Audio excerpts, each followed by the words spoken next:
오늘 본문은 마가가 샌드위치 형식으로 이야기를 들려주는 내용입니다. 바깥 부분은 무화과 나무 이야기이고 안쪽 부분은 성전 이야기입니다. 각각의 이야기는 다른 이야기를 이해하는 데 도움이 될 것입니다. 예수님이 일행들과 예루살렘으로 올라오신 다음 날 이들은 베다니에서 나왔을 때 예수께서 시장하셨다고 본문은 말합니다. 11장 13에서 14절입니다. 멀리서 잎사귀 있는 한 무화과 나무를 보시고 혹 그 나무에 무엇이 있을까요? 갔더니 가서 보신즉 잎사귀 외에 아무것도 없더라. 이는 무화과의 때가 아니니라. 예수께서 나무에게 말씀하여 이르시되 이제부터 영원토록 사람이 내게서 열매를 따먹지 못하리라 하시니 제자들이 이를 듣더라. 무화과 나무 사건 자체만 봐서는 매우 이상합니다. 아직은 무화과가 열릴 시기가 아니었습니다.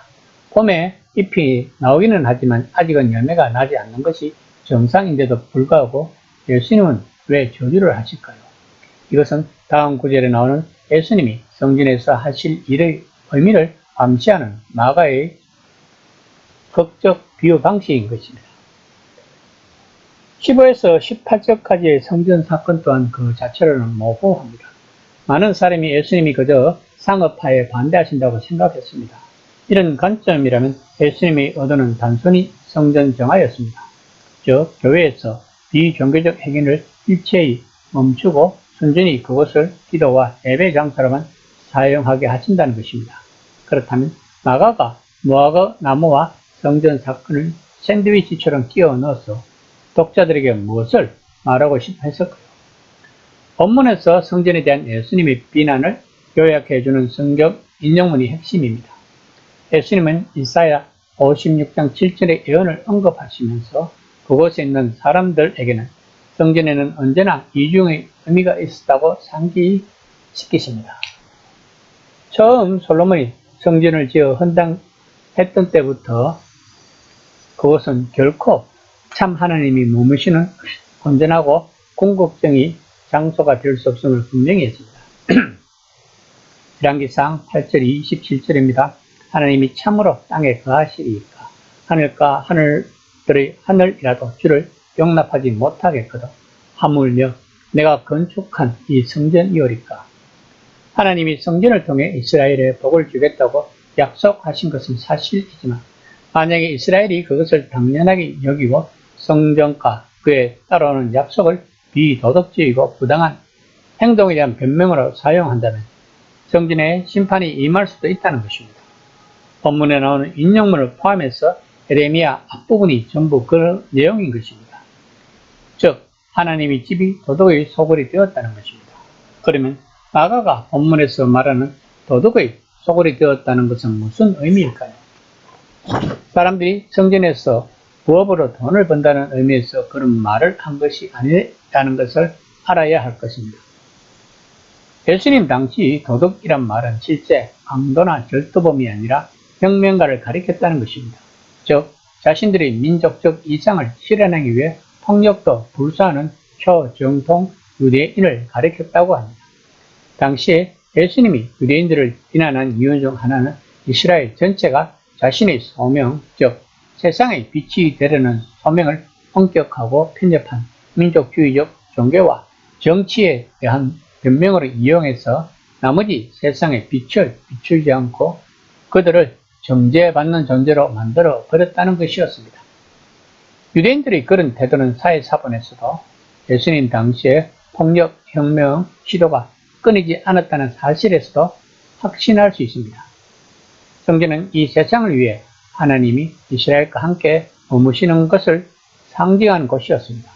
그런데 예수님 당시의 사람들이 그것을 운영했던 방식으로는 성전은 하나님이 민족들을 환영하시는 것이 아니라 배제하시는 것을 상징하는 곳이 되어버렸던 것입니다.